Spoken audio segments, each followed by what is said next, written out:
Nom d'un clito. Nom d'un clito. Nom d'un clito. Nom d'un clito. Nom d'un clito. Nom d'un clito, le podcast qui se fout des tabous. Une exploration sans filtre ni excuse de la santé sexuelle au féminin et au masculin. Des témoignages intimes, des récits de vie, des interviews d'experts et d'expertes, des conseils et une communauté où ta voix compte. Je suis Céline Guillan, facilitatrice de l'univers Nom d'un clito. Ah, le lit conjugal. Ce fameux terrain de jeu où se mêlent amour, dispute pour la couette et symphonie de ronflements. Mais d'où vient cette idée saugrenue de partager notre précieux espace de sommeil ? Bienvenue dans ce nouvel épisode de Nom d'un clito. Février, c'est le mois de l'amour et dans ce clitoscope, j'avais envie d'aborder le sujet de manière un petit peu différente. Alors aujourd'hui, je plonge avec toi sous les draps de l'histoire pour découvrir les origines du lit à deux, les questions que ça soulève, les tabous associés, et on verra même si dormir séparément est une hérésie ou une bénédiction. Je t'emmène découvrir les origines de cette pratique, les conditionnements qui existent autour du partage du lit et les impacts sur la vie intime. Nom d'un clito. Clitoscope. Salut à toi qui m'écoutes, bien au chaud dans ton lit, peut-être collé à ton ou ta partenaire, ou peut-être pas. Parce que oui, aujourd'hui on va parler d'un sujet qui divise plus que l'ananas sur la pizza, dormir à deux ou faire chambre à part. Un gros dilemme qui fait transpirer pas mal de couples entre tradition poussiéreuse, sommeil sacré et réalité du quotidien. Alors, dormir séparément, c'est un tabou, une honte, une régression ou au contraire une libération et une stratégie de survie de couple? On ne sait pas. Mais ce que je vais te dire, c'est qu'il n'y a pas de bonne ou de mauvaise réponse, juste des envies et des besoins différents selon les personnes et les couples. Peut-être que tu as déjà un avis bien tranché sur la question ou que tu attends d'écouter ce que j'ai à te dire pour te faire une opinion. Ce qui est sûr, c'est que je t'invite à garder ce qui résonne pour toi. Mon but étant simplement d'éveiller ta curiosité et de répondre à la mienne aussi. Bah oui, c'est aussi pour ça que je fais ces épisodes. C'est pour aller trouver des infos et puis nourrir ma soif d'apprendre ou de savoir. Enfin, tu m'auras comprise. Pour t'amener un peu le contexte de ce questionnement que je me suis faite, je retourne en arrière de quelques mois. C'était au mois de novembre, fin novembre, une froide nuit de novembre. Et puis ce soir-là, cette nuit-là plutôt, je n'arrivais plus à me rendormir. Il y avait deux choses en cause. Le fait que quand je me réveille souvent la nuit, j'ai un peu de difficulté à me rendormir parce que mon cerveau commence à turbiner à fond à fond la caisse. Mais aussi parce que à côté de moi, j'avais mon tendre époux qui ronflait. Du coup, je me suis un petit peu énervée. Je me suis dit, mais d'où ça vient cette histoire de dormir ensemble? Parce que c'est vrai qu'à partir d'un certain moment, ça peut venir déranger dans le repos qu'on peut avoir pendant la nuit. Alors, je me suis amusée à noter quelques questions, quelques réflexions que je pouvais avoir. J'ai aussi demandé à ChatGPT d'où ça venait, cette histoire de comment ça se fait qu'il faut qu'on dorme à deux dans un même lit. Et j'ai quelques infos à partager avec toi et je vais t'expliquer le pourquoi du comment. Alors, si on y réfléchit bien, c'est un peu bizarre de dire qu'aimer quelqu'un, ça veut dire qu'on va passer la nuit dans un rectangle de 140 centimètres de large, avec un partage de couettes digne parfois d'une guerre froide. Je te la prends, tu m'en donnes, je t'en prends encore un petit peu, et puis c'est pas toujours évident. Bon, perso, nous, mon mari et moi, on a opté pour un lit de 160 centimètres de large. C'est quand même plus confortable. Et puis surtout, un grand duvet qui fait 2 mètres de large. Comme ça nous permet déjà à ce niveau-là de pouvoir mieux dormir. Dormir ensemble, ça venait souvent pour des raisons économiques. Avant, les maisons étaient petites, les chambres rares et les lits encore plus. Du coup, hop, tout le monde dans le même plumard, enfants compris. Bonjour l'intimité, bienvenue au camping familial. La religion et la morale s'en sont aussi mêlées. Le lit conjugal devient, à l'époque en tout cas, était désormais un espace sacralisé pour le couple marié. C'était le lieu stratégique pour agrandir la famille et s'assurer qu'il y aura assez d'aide pour travailler à l'entreprise familiale. En d'autres termes, this is where the magic happens. Bon, vive la procréation. Et à partir du 19e siècle, avec l'influence des romans d'amour et de Hollywood, le partage du lit devient le symbole ultime de l'intimité et de l'amour véritable. Bref, si aujourd'hui on dort ensemble, c'est surtout parce qu'on a intériorisé l'idée que c'est ça, un couple normal. Mais alors, la réflexion que je t'amène à avoir, c'est qu'est-ce qui se passe si on dort pas ensemble? Est-ce que ça sonne le glas pour le couple dans une société où la proximité physique est souvent associée à l'amour? Je suis très curieuse de savoir ce que tu en penses. Je te laisse réfléchir un petit peu là-dessus et puis en attendant, je t'amène d'autres infos. Pour être totalement honnête, si partager son lit pouvait se résumer à des petits câlins et des réveils romantiques, on n'aurait peut-être pas besoin de faire cet épisode de podcast. Mais la réalité, c'est aussi les ronflements qui transforment ta chérie en moteur diesel, les batailles de couettes où tu finis en hypothermie, les levées nocturnes, les changements de position en mode kung-fu et hop, tiens, un petit coup dans le tibia. Et pour certains, les horaires décalés qui ruinent ton rythme circadien. En gros, pour les humains, le rythme circadien, c'est le rythme biologique qui dure environ 24 heures. Nom d'un clito, abonne-toi et like tes épisodes favoris. Et voilà les informations que la science nous dit au sujet du sommeil, ou en tout cas de cette thématique du couple qui dort dans le même lit ou pas.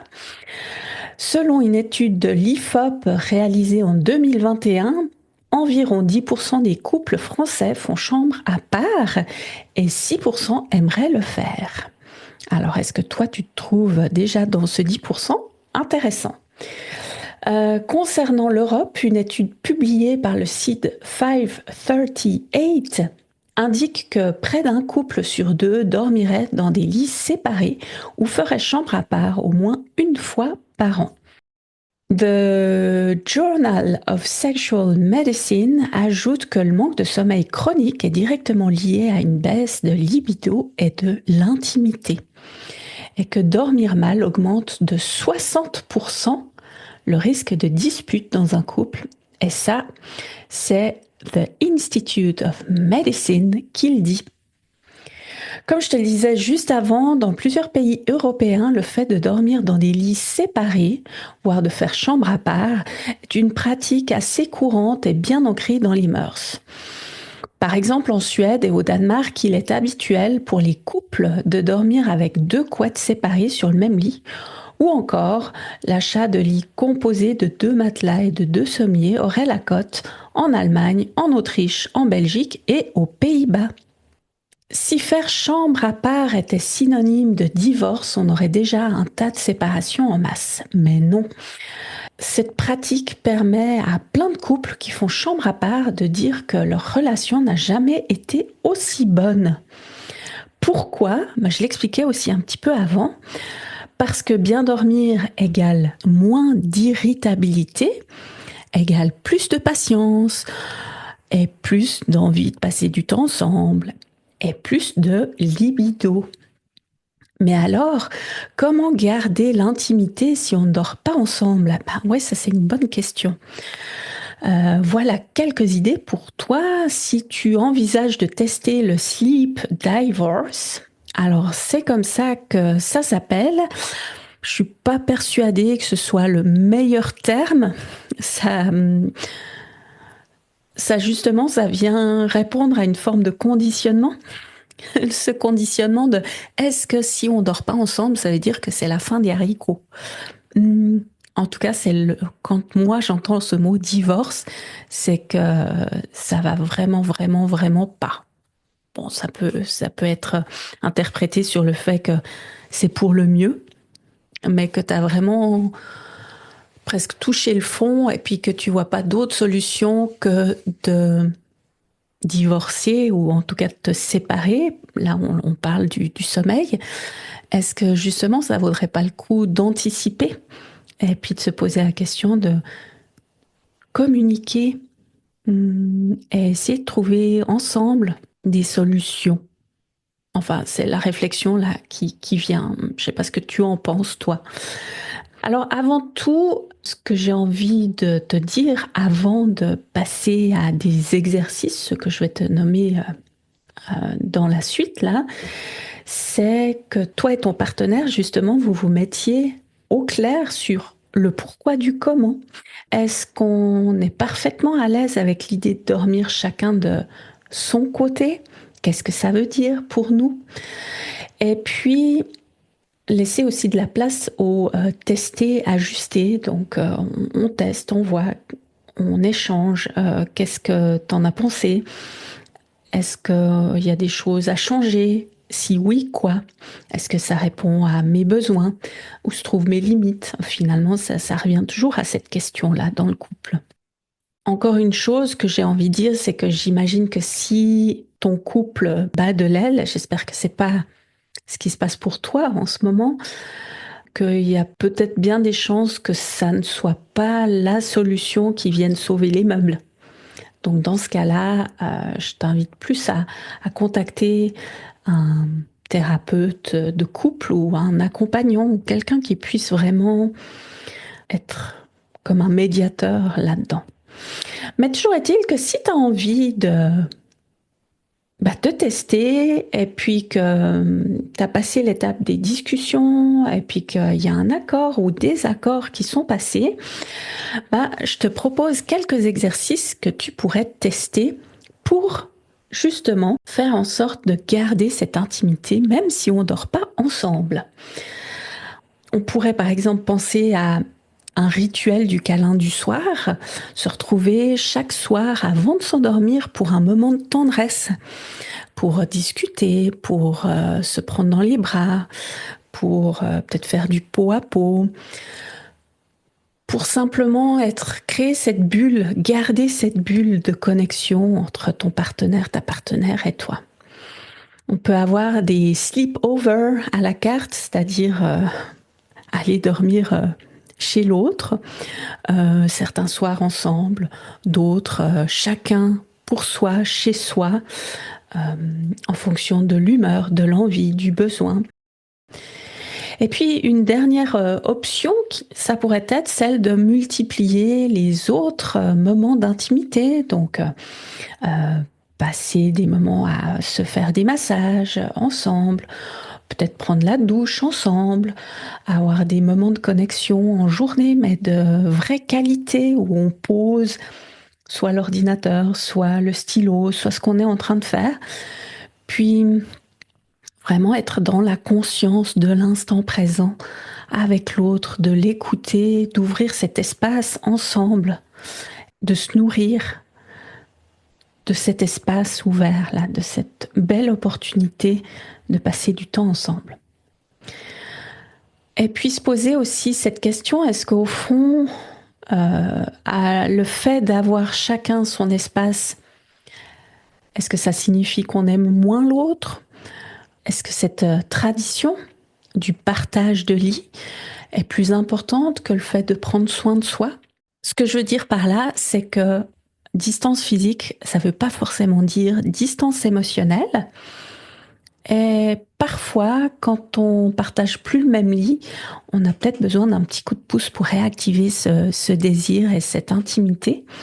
J'ai créé justement, rien que pour ça, des méditations érotiques et sensuelles qui peuvent t'aider à te reconnecter à ton corps, à ta sensualité, à faire monter la température, même à distance, dans le sens que en écoutant ces méditations, tu peux te mettre dans un cocon et que même si ta partenaire fait le choix de avoir une distance physique, la distance émotionnelle, elle peut se créer grâce à ces méditations, puisque ça revient aussi à dire que tu peux aussi avoir un date sensuel et coquin juste avec toi, et que ça fait aussi toujours du bien.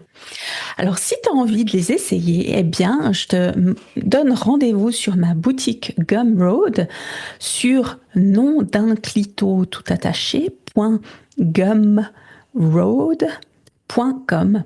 Et puis, je te mettrai le lien dans le descriptif pour que tu puisses retrouver toutes ces infos. Pour terminer cet épisode du Clitoscope, j'ai envie de te demander, toi, t'en penses quoi? Est-ce que tu dors mieux seul ou à deux? Et si cette règle de dormir dans le même lit n'était pas une règle universelle et que cette tradition pouvait évoluer en fonction des besoins du couple, qu'est-ce que ça donnerait pour toi et pour ton couple? Peut-être que cet épisode est venu répondre à certains de tes questionnements. En tout cas, j'espère que ça n'aura pas amené plus de questionnements ou plus de doutes, ou en tout cas que ça ouvre un champ différent de ce que tu peux envisager.